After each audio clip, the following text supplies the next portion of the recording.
الحمد لله وكفى وسلام على عباده الذين اصطفى أما بعد فأعوذ بالله من الشيطان الرجيم بسم الله الرحمن الرحيم إن الصلاة كانت على المؤمنين كتابا موقوتا صدق الله مولانا العلي العظيم وقال النبي صلى الله عليه وسلم من ترك الصلاة متعمدا فقد كفر أو كما قال عليه الصلاة والسلام وصدق رسوله النبي الأمي الكريم نحن على ذلك لمن الشاهدين والشاكرين والحمد لله رب العالمين. محترم بزرگ اور دوستو، آج رجب المرجب کی 25 تاریخ ہے اور یہ مہینہ واقعہ معراج کے سلسلے میں مشہور ہے. اگرچہ کہ کون سے مہینے میں اور کون سے دن معراج کا واقعہ پیش آیا اس میں کافی اختلاف ہے، لیکن مشہور یہی ہے کہ 27 رجب کو معراج کا واقعہ پیش آیا. اس سے پہلے والے جمعہ میں ماہ رجب المرجب میں ہونے والی بدعات و رسومات کے اوپر بات ہوئی تھی. اللہ ان ساری بدعات سے اور رسومات سے ہماری حفاظت فرمائے، کیونکہ بدعات میں محنت بھی ہوتی ہے اور اس کا ثواب بھی کچھ نہیں ملتا، الٹا وبال ہوتا ہے. 27 رجب کو شام میں لوگ لائٹنگ کرتے ہیں، حلوے پکاتے ہیں.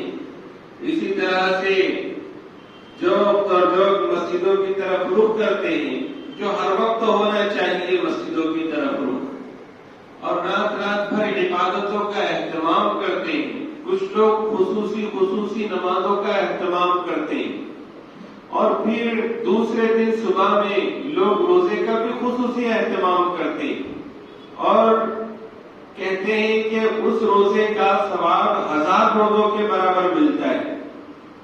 جبکہ یہ کوئی چیز شرع شریف سے ثابت نہیں ہے اور صحیح احادیث سے اور قابل اطمینان اور قابل اعتبار روایتوں سے اس کا صحیح ثبوت نہیں ہے.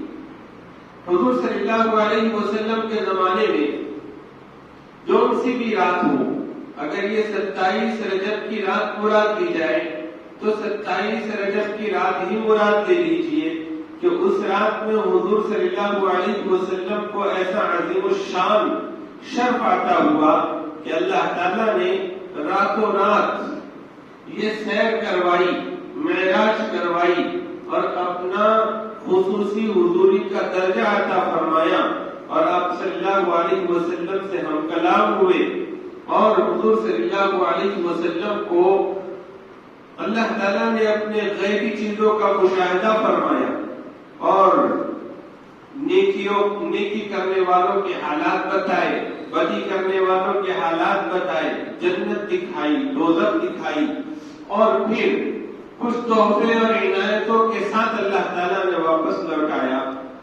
تو یہ جو رات تھی تو صحیح معنوں میں یہ رات تو وہی رات تھی جس رات میں حضور پاک علیہ الصلوۃ والسلام کو وہ معراج عطا کی گئی. اس کے بعد جو ہر سال 27 رجب آتی ہے یہ وہ رات نہیں ہے، بلکہ جس رات میں حضور صلی اللہ علیہ وسلم کو وہ معراج کرا دی گئی وہ رات چلی گئی اور اسی رات کو وہ شرف اور بزرگی حاصل ہے. اگر ایسا ہوتا کہ اس رات میں کوئی خصوصی عبادتیں ہوتی اور ہر سال آنے والی رجب کی رات وہی رات ہوتی 27 رجب کی رات، تو پھر صحابہ کرام اس کا اہتمام کرتے، تابعین اہتمام کرتے، تابعین اہتمام کرتے، ائمہ اربعہ سیدنا امام اعظم ابو حنیفہ رحمۃ اللہ علیہ، سیدنا امام شافعی رحمۃ اللہ علیہ، سیدنا امام احمد بن حنبل رحمۃ اللہ علیہ، سیدنا امام مالک رحمۃ اللہ علیہ، یہ اس کا اہتمام فرماتے، یہ اس کے بارے میں کچھ ہدایتیں وہ دیتے، لیکن ایسا کہیں نہیں۔ یہ جو واقعہ معراج ہے، یہ حضور صلی اللہ علیہ وسلم کا عظیم الشان معجزہ، اور اس واقعے میں ہمارے لیے بہت کچھ سبق رکھا ہوا ہے۔ اگر اس واقعے کو صحیح ڈھنگ سے سنا جائے، سنایا جائے اور اس سے عبرتیں حاصل کی جائے، اس سے سبق حاصل کیا جائے، تو ایک مسلمان کی کیا کسی بھی انسان کی زندگی سنور سکتی ہے۔ اس میں اللہ تعالیٰ نے حضور کے مقام اور مرتبے کو بھی بتایا، اور پھر حضور صلی اللہ علیہ وسلم کو جو تحفے وہاں پر دیے گئے، جن تحفوں کو لے کر سرکار آئے، ان میں ایک عظیم الشان تحفہ 5 وقت کی نماز کے فرض ہونے کا تحفہ۔ نماز تو ہر شریعت میں رہی، حضرت آدم علیہ السلام سے لے کر حضور پاک علیہ السلام تک جتنے انبیاء آئے، جتنے رسول آئے اور جتنی شریعتیں آئیں، ان تمام شریعتوں میں نمازیں رہی ہیں۔ ہاں، یہ ہو سکتا ہے کہ نمازوں کی شکل کچھ الگ ہو، جیسے کہ روزوں کی شکل الگ رہی ہے اور نمازوں کی تعداد بھی الگ ہو سکتی ہے، لیکن نمازیں تھی۔ خود حضور صلی اللہ علیہ وسلم پر جب غار حرا میں پہلی وحی نازل ہوئی تو آپ صلی اللہ علیہ وسلم کی نبوت ظاہر ہونے کے بعد نماز ہی کا تو حکم تھا، بلکہ اس کے بعد جو قریبی زمانے میں جو آیتیں نازل ہوئی اس میں ایمان کے ساتھ 2 چیزوں کا حکم تھا، ایک تو تبلیغ کا اور دوسرا حکم تھا نماز کا۔ لیکن اس وقت کی جو نماز تھی وہ 2 وقت کی نماز تھی اور رکعتوں کا بھی فرق تھا۔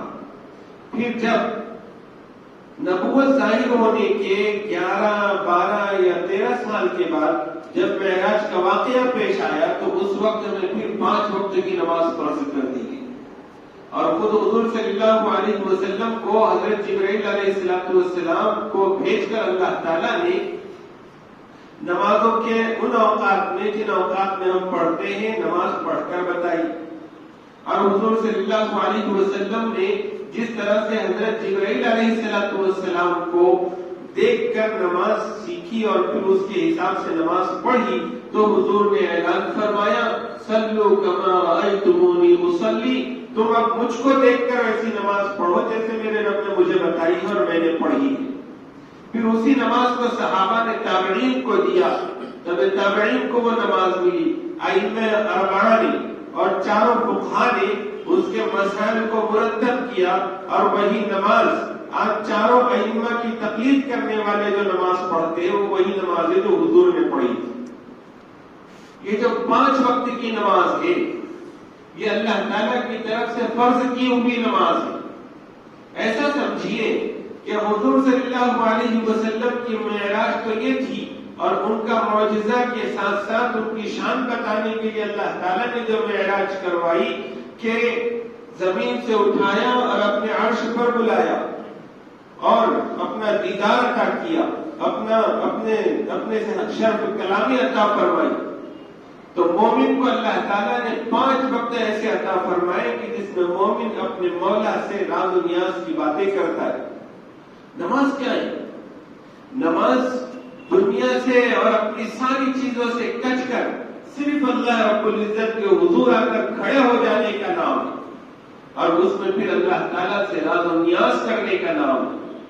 دن میں سے 5 وقت ایسے ہیں کہ جس میں بندہ اپنے رب سے ملاقات کرتا ہے، اپنے رب سے بات چیت کرتا ہے۔ نماز ایسی عظیم الشان عبادت ہے کہ اس عبادت کا جب حکم دیا گیا تو ہر جگہ پر ایمان کے بعد دوسرا حکم نماز کا دیا گیا۔ قرآن کریم میں اقیم الصلاۃ کہہ کر نماز کا جو حکم آیا ہے وہ تقریباً 80 جگہ پر آیا ہے۔ حالانکہ قرآن کریم اللہ کے قانون کی کتاب ہے، اور قانون کی کتاب میں کسی ایک جگہ آرڈر لکھ دیا جائے تو ہر جگہ لکھنے کی ضرورت نہیں ہے، اور اللہ احکم الحاکمین ہے۔ ایک مرتبہ بھی کہہ دیتے کہ اقیم الصلاۃ، نماز قائم کرو، تو کسی مسلمان کی مجال نہیں ہونی چاہیے کہ وہ نماز چھوڑے۔ لیکن حضور صلی اللہ علیہ وسلم کی ذات رحیم بھی ہے، کریم بھی ہے، وہ رحمان بھی ہے، بڑا مہربان ہے، اس لیے اسے اپنے بندوں کی فکر ہوئی کہ کہیں وہ نظر انداز نہ کر دے، تو بار بار قرآن کریم میں اللہ تعالیٰ نے اقیموا الصلاۃ، نماز قائم کرنے کا حکم دیا کہ بندو غفلت میں نہیں پڑ جانا، دھیان بھٹک نہیں جانا تمہارا، تو بار بار متوجہ کیا گیا۔ اور مختلف پیراؤں میں قرآن کریم میں تقریباً 700 جگہ پر نماز کا حکم آیا، اور احادیث میں تو سینکڑوں کی تعداد ہے احادیث کی جس میں نماز کی فضیلت سنائی گئی ہے اور نماز چھوڑنے کی وعیدیں بتلائی گئی۔ نماز کو تو شریعت میں اور اسلام میں ایسا مقام حاصل ہے کہ نماز گویا کہ اللہ تعالیٰ سے کنیکشن اور اسلام سے تعلق کی علامت ہے۔ فرمایا گیا کہ کفر اور ایمان کے درمیان میں جو فرق کرنے والی چیز ہے وہ نماز، کہ کیسے فرق معلوم ہو کافر میں اور مسلمان میں، تو نماز رکھی گئی کہ نماز ترازو ہے، اس سے پتہ چلے گا، نماز تھرمامیٹر ہے، اس سے پتہ چلے گا۔ نماز کے بارے میں کہا گیا کہ دین میں، اسلام میں، مذہب میں نماز کا درجہ ایسا ہے جیسے جسم میں سر کا درجہ ہوتا ہے، کہ بغیر سر کے انسان نہیں رہ سکتا زندہ، تو بغیر نماز کے مسلمان کیسے رہ سکتا ہے کوئی؟ ہمارے پاس چونکہ نماز کی اہمیت نہیں، حضور صلی اللہ علیہ وسلم کے پاس کیسی اہمیت تھی نماز، کہ حضور پاک علیہ الصلوۃ والسلام بس نماز میں لگے ہیں، اللہ تعالیٰ سے راز و نیاز میں لگے ہوئے ہیں، آپ کی نماز کا حال سبحان اللہ، پھر صحابہ کی نمازوں کا حال، اور ان کو کیسے لگاؤ تھا نماز کا لطف اگر ہمیں نصیب ہو جائے تو پھر پتہ چلے کہ نماز کیا چیز ہے۔ نماز ایسا سمجھیے کہ ہم دیکھتے ہیں کہ کسی کا کسی کے ساتھ دل لگ جاتا ہے، کسی سے اس کو محبت ہو جاتی ہے، تو جب محبت ہو جاتی ہے تو پھر اس سے گھنٹوں کیا دن اور مہینے بھی گزر جاتے ہیں تو اس سے بات کرنے میں جی نہیں تھکتا، سب سے کٹ کر، سب سے ہٹ کر، بس وہ اپنے محبوب سے لو لگائے بیٹھا رہتا ہے۔ کسی سے محبت ہو تو محبت پھر آدمی کو اس کے ساتھ تعلق میں اور اس کے ساتھ مشغول ہونے میں لطف پیدا کر دیتی، مزہ آنے لگتا ہے۔ تو اللہ تعالیٰ سے تو ہر ایمان والے کو محبت ہوتی ہے، فطری ہوتی ہے۔ اللہ نے قرآن کریم میں اس کا اعلان فرمایا ہے، والذین آمنوا اشد حبا للہ، کہ جو ایمان والے ہوتے ہیں ان کو اللہ سے شدت کے ساتھ محبت ہوتی ہے۔ کسی مجنون کو لیلا سے کیا محبت ہوگی، اس سے پڑھ کر ایک ایمان والے کو اللہ سے محبت ہوتی ہے، اور وہی محبت اس کو حدوں میں رکھتی ہے۔ تو یہ جو محبت ہے اللہ کے ساتھ شدت کے ساتھ محبت، تو یہ محبت اگر محسوس کرنے لگے بندہ تو پھر اس کی نماز میں مزہ آنے لگتا ہے۔ اور پھر کسی کی عظمت ہو دل میں، تو عظمت ہو تو عظمت کا تقاضا بھی یہ ہوتا ہے کہ جس کسی کی دل میں عظمت ہوتی ہے بندے کے، تو پھر بندہ اس کے ساتھ جتنا وقت رہے گا، جتنی اس کی خدمت کرے گا، جتنا اس کے ساتھ مشغول رہے گا، اس کو اپنے لیے وہ سعادت کی گھڑیاں سمجھے گا اور اپنے لیے فخر کی چیز سمجھے گا، تو اس میں پھر اس کو اپنا وقت لگانا آسان ہو جاتا ہے، بلکہ اس کے لیے وہ فخر کی اور سعادت کی چیز ہوتی ہے۔ اللہ کے ساتھ ایمان والوں کا تعلق بھی ایسا ہی ہے کہ کسی بھی مسلمان کے دل میں دیکھو تو اللہ کے سوا اللہ کے جیسی عظمت اس کے دل میں کسی کی نہیں ہوتی۔ جب اللہ جیسی عظمت اس کے دل میں کسی کی نہیں ہوتی تو اللہ کے ساتھ مشغول ہونے میں جو اس کے سعادت محسوس ہوتی ہے اور فخر محسوس ہوتا ہے، ایسا کسی اور کے ساتھ مشغول ہونے میں نہیں ہوتا۔ اللہ کرے کہ یہ حقیقی نماز کی روح ہمیں نصیب ہو جائے، تو پھر نماز کی وہ شان ہوگی کہ غزوے میں یہ صحابہ اور دو صحابہ کی ڈیوٹی ایک انصاری کی ایک مہاجر کی لگا دی گئی نگرانی کی رات میں۔ اب دونوں نے اپنے اپنے ٹائم تقسیم کر لیے۔ اب پہلے مہاجر کھڑا ہوا اور پھر مہاجر نے کہا کہ میں سو جاتا ہوں، تم کھڑے ہو کر نگرانی کرو۔ اب اس نے سوچا کہ میں ایسے ہی وقت گزر رہا ہے، نماز میں مشغول ہو جاتا، نماز میں لگے۔ دشمنوں کا ایک شخص آیا، اس نے دیکھا کہ ایک آدمی کھڑا ہوا ہے مسلمانوں میں کا، تو اس نے تیر چلایا۔ تیر جسم میں پیوست ہو گیا لیکن ذرا بھی حرکت جسم میں پیدا نہیں ہوئی۔ اس کو لگا کہ کہیں ایسا تو نہیں کہ میرا نشانہ چوک گیا ہو. اس نے دوسرا تیر لگایا, وہ بھی جسم میں پیوست ہو گیا, لیکن حرکت نہیں ہے ان کی نماز میں. پھر تیسرا تیر چلایا. اس طرح سے 3 تیر چلے اور تینوں کی تینوں جسموں میں لگے اور جسم خون سے لہولہان ہو گیا. وہ نماز میں مشغول ہے. پھر انہوں نے اپنی نماز اطمینان سے مکمل کی اور پھر اپنے ساتھی کو اٹھایا. انہوں نے جیسے ہی ان کو دیکھا تو پوچھنے لگے کہ بھائی یہ کیا بات ہے؟ تو وہ کہنے لگے کہ میں نماز میں مشغول تھا, دشمن نے تیر چلانا شروع کیا, اب نماز میں تھا میں اور ایک سورت پڑھ رہا تھا, سورۃ الکہف. تو میرا جی نہیں چاہ رہا تھا کہ اس کو ختم کیے بغیر میں اپنی نماز مکمل کروں. لیکن اچانک مجھے خیال آیا کہ حضور نے تو ہمیں نگرانی اور پہرے داری کے لیے کھڑا کیا ہے, تو یہ خیال آنے کی وجہ سے میں نے اپنی نماز مختصر کر دی اور تم کو اٹھا دیا. اگر یہ خیال نہ آتا تو میں مر جاتا, لیکن نماز مکمل نہیں کرتا. تو یہ نماز ایسی چیز ہے. کئی واقعات صحابہ کرام کے مل جائیں گے, تابعین کے مل جائیں گے, بزرگان دین کے مل جائیں گے. کیسے وہ نمازوں کے ساتھ شوق رکھتے تھے, کیسے وہ لگاؤ رکھتے تھے. آج کا ماحول ایسا ہے, چونکہ کوئی بھی ماحول ہو, جب زمانے میں کسی ماحول میں گناہ عام ہو جاتا ہے تو پھر اس کے گناہ ہونے کا احساس ختم ہو جاتا ہے یا کم ہو جاتا ہے, اور کوئی نیک عمل, اہم عمل بھی چھوڑنے کا ماحول بن گیا تو لوگوں کی نظر سے اس کی اہمیت نکل جاتی. ورنہ حضور کے زمانے میں, بلکہ اس کے بعد کے زمانوں میں بھی, حضور کے زمانے میں دیکھو, حضرت عبداللہ بن مسعود رضی اللہ تعالیٰ عنہ کے قول کے مطابق حضور کے زمانے میں جو منافق ہوتے تھے, عام منافق, ان کی بھی ہمت نہیں ہوتی تھی فرض نماز جماعت سے چھوڑنے کی, یعنی جماعت کے ساتھ نماز پڑھی جاتی. تو پکے مسلمان بھی اور منافق بھی سب کھڑے رہتے تھے, کوئی نماز چھوڑنے کی ہمت نہیں کرتا. حضور صلی اللہ علیہ وسلم کے زمانے میں تو کسی کا جماعت سے پیچھے رہ جانا بغیر شرعی عذر کے یہ ایسا سمجھا جاتا تھا کہ یہ مسلمان نہیں ہے. بعد کے زمانے میں ظالم حکمران آئے جنہوں نے صحابہ کو تک قتل کیا, لیکن صحابہ کو قتل کرنے جیسا جگر رکھنے والوں کی بھی نماز چھوڑنے کی ہمت نہیں ہوتی, وہ بھی نمازوں کا اہتمام کرتے. آج صورتحال بالکل بدل گئی, نمازوں کا اہتمام ہی ختم ہو گیا, جماعت سے نماز پڑھنے کا اہتمام ختم ہو گیا. جتنے لوگ جمعہ میں آتے ہیں وہ سب وہ لوگ ہیں جن کے اوپر 5 وقت کی نماز فرض ہے. ایسا نہیں ہے کہ جمعہ میں بچوں سے مسجد بھر رہی ہو یا عورتیں جمع ہو رہی ہو. یہ وہ لوگ ہیں جن کے اوپر روزانہ 5 وقت مسجد کی حاضری لازم اور ضروری ہے. ایمان کے بعد سب سے بڑا حکم نماز کا ہے, اور کفر کے بعد, شرک کے بعد سب سے بڑا گناہ نماز چھوڑنا ہے, جان بوجھ کر بغیر کسی عذر کے نماز چھوڑنا. آج ہمارے پاس اس کا احساس ختم ہو گیا یا کم ہو گیا. اس درجے اہتمام نہیں ہے جس درجے اہتمام ہونا چاہیے. حضور صلی اللہ علیہ وسلم معراج کے سفر سے جو تحفہ لے کر آئیں گے, اس تحفے کی ہمارے پاس کیا قدر ہے؟ حضور صلی اللہ علیہ وسلم کے پاس تو ایسی حیثیت ہے نماز کی کہ حضور صلی اللہ علیہ وسلم اس کو اپنی آنکھوں کی ٹھنڈک فرماتے.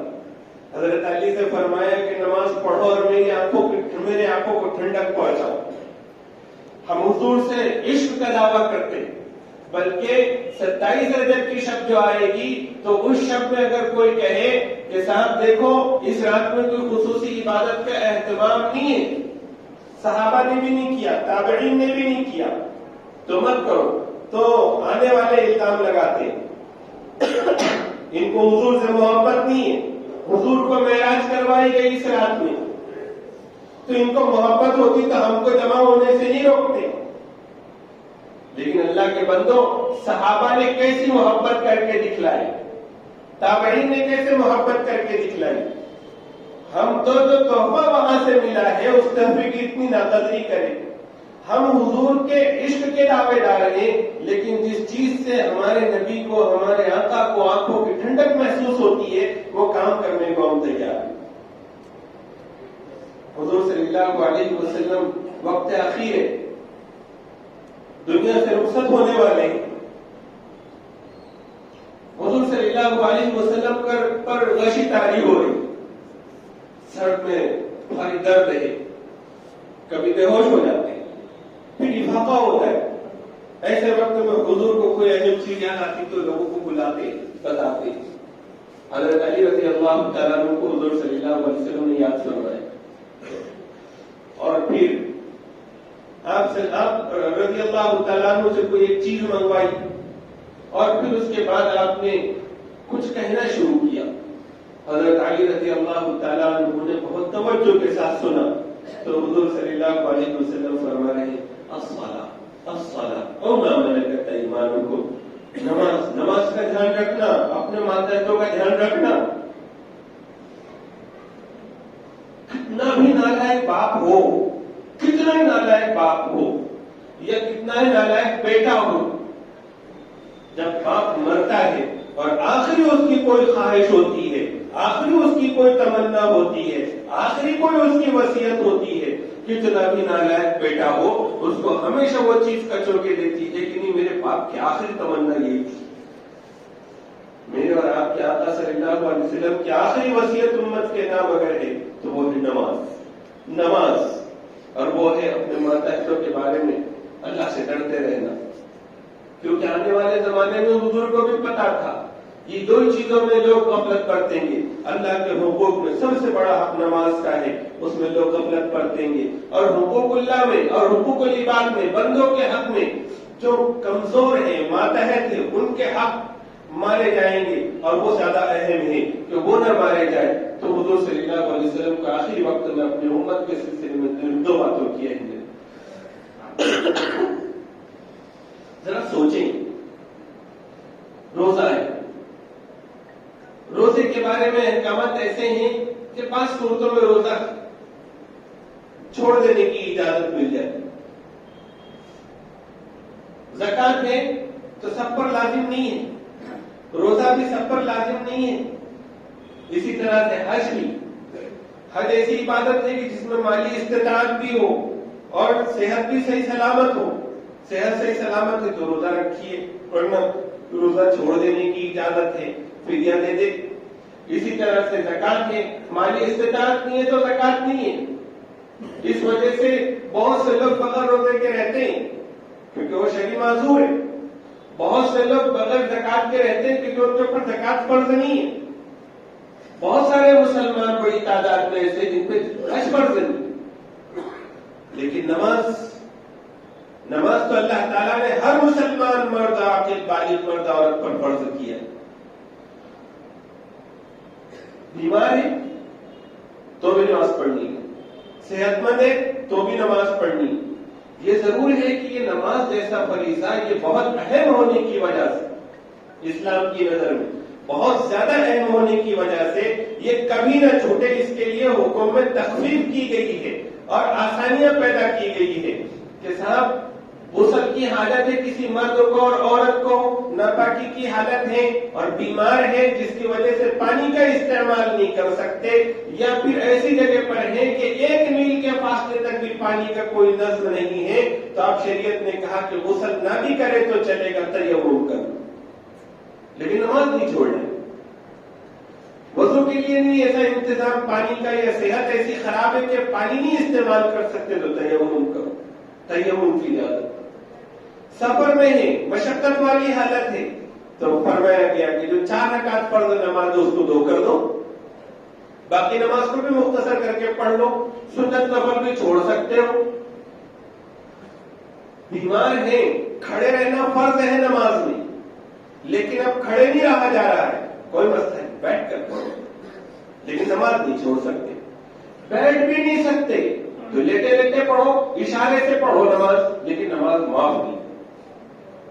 یہاں تک کہ فقہاء نے مسئلہ لکھا ہے کہ ایک آدمی کے ذمے پر کچھ نمازیں پچھلی چھوٹ گئی ہے اور ذمے پر باقی ہے، تو اب اس کو چاہیے کہ وہ اپنی پچھلی نمازیں قضا کرنا شروع کر دے اور ایک وصیت لکھے کہ میری اتنے اتنے دن کی یہ نمازیں چھوٹ گئی تھی، مثال کے طور پر میری 1 سال کی 5 نمازیں چھٹی ہے یا 2 سال کی چھٹی ہے اور میں نے آج سے نماز قضا کرنی شروع کر دی ہے.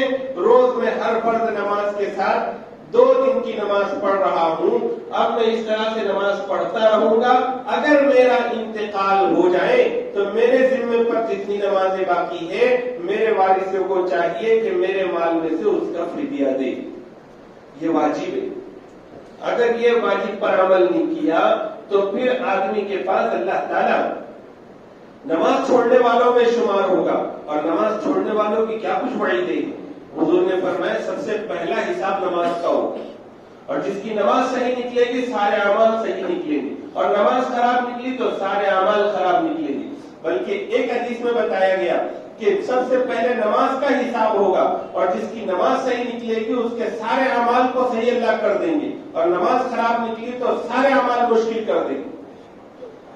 یہ بھی ہے کہ جہنمیوں کا تذکرہ قرآن کریم میں کیا گیا اور کہ ان سے پوچھا جائے گا ما سلککم فی سقر کہ تم کو اس جہنم کے گھڑے میں کس نے پہنچا دیا. تو وہ کہیں گے لم نک من المصلین ہم نماز نہیں پڑھتے تھے اس لیے آ گئے. حالانکہ وہ کافروں کا ذکر ہے لیکن کافروں نے یہ کہنے کے بجائے کہ ہم اللہ پر نہیں ایمان رکھتے تھے ہم آخری نبی پر ایمان نہیں رکھتے تھے اس لیے جہنم میں آئے.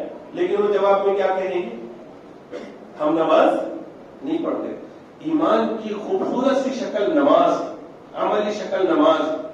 بلکہ اسلام سے تعلق یہ نماز کے ذریعے سے قائم ہوتا ہے. اگر کوئی بندہ ایسا ہے کہ جس نے نماز چھوڑ کر باقی سارے دین کے کاموں کو انجام دینا شروع کر دیا اور نماز میں لاپرواہی کی اور نماز چھوڑتا رہا تو وہ ایسا ہے جیسے کہ اس نے اسلام سے اپنا رشتہ تو توڑ لیا ہے لیکن اسلام کے بہت سارے کام کر رہا ہے جس کا اللہ کے پاس ہو سکتا ہے اس کو کوئی مول نہ ملے. بھائی سب سے پہلے تو کنیکشن ضروری ہے, سب سے پہلے تو رابطہ اور تعلق ضروری ہے.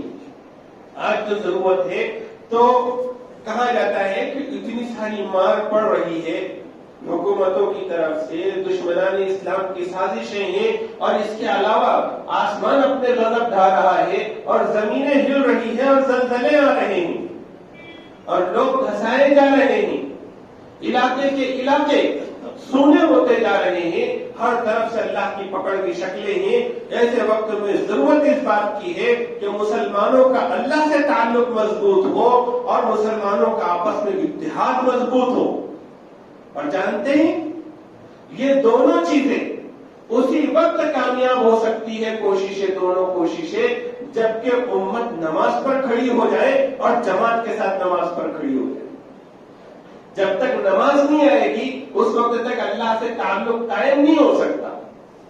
بس ایسا ہے جیسے کہ ایک بیٹا اپنے باپ کو نقصان پہنچا کر اس سے علیحدہ ہو جائے اور باپ کہنا اس کو چھوڑ دے اور پھر اس کے بعد ان کے ساتھ حسن سلوک کرنا شروع کر دے تو لوگ کیا کہیں گے اور وہ باپ کیا کہے گا کہ یہ مجھ کو باپ مانتا ہی نہیں ہے پھر کیوں میرے ساتھ حسن سلوک کر رہا ہے, نماز پڑھتا ہی نہیں ہے پھر کیوں دوسرے احکامات پر چل رہا ہے. نماز ہو, نماز کے ساتھ ساری چیزیں پھر مفید ثابت ہوگی اور نماز نہیں ہے تو اللہ کے ساتھ کوئی صحیح طریقے کا کنیکشن نہیں. میرا یہ کہنے کا مطلب نہیں کہ نماز کی توفیق نہیں ہو رہی تو دوسرے کام نہ کیے جائیں, لیکن میں یہ کہنا چاہتا ہوں کہ دوسرے کام پہ بھروسہ نہ کیا جائے, نماز کے ساتھ دوسرے کاموں پر بھروسہ کیا جائے کہ سارے کام میرے وزندار بنیں گے اللہ کے پاس جب نماز ہوگی. اللہ سے میرا کانٹیکٹ ہوگا, اللہ سے میرا رابطہ ہوگا, اسلام سے میں جڑا ہوا رہوں گا. ایسی مسجدیں ہو جائیں کہ 5 وقت تو سب کے سب نوجوان کیا بوڑھے کیا سب مسجدوں کا رخ کرتے ہوئے نظر آتے ہیں. اس میں نیک لوگ بھی ہے, بد لوگ بھی ہے, چور بھی ہے, ڈاکو بھی ہے, سب ہے, لیکن سب نماز کو آ کر یہ تو ظاہر کر رہے ہیں کہ ہم مسلمان ہیں. پھر اس کے بعد ٹھیک ہے کیٹیگری ہے, سنتوں میں ہو جائے الگ الگ, نفلوں میں ہو جائے الگ الگ, وہ سمجھ میں آنے والی چیز ہے, لیکن براہ راست اللہ سے تعلق میں اور اسلام سے تعلق میں نماز کو بڑا دخل ہے. یہی وجہ ہے کہ بعض بزرگوں نے لکھا کہ اگر نمازوں کا کوئی اہتمام نہ کرے تو اس کے اچھے خاتمے کی امید نہیں ہے کہ وہ ایمان کی حالت میں جائے گا. اس وجہ سے نمازوں کا خوب اہتمام ہو، اور نمازوں میں جماعت کی نماز کا اہتمام یہ اتحاد کو مضبوط کرے گا، بلکہ اتحاد کے لیے پانی کا اور بیج کا کام دے گا۔ آپ بیج لگائے ہی نہیں، اوپر سے کتنا بھی پانی پہنچاتے رہے تو کوئی آپ کو پھلدار درخت نکلنے والا نہیں۔ تو ایسے ہی نماز نہ پڑھے اور جماعت کی نماز نہ ہو تو پھر نہ اللہ سے کانٹیکٹ ہو سکتا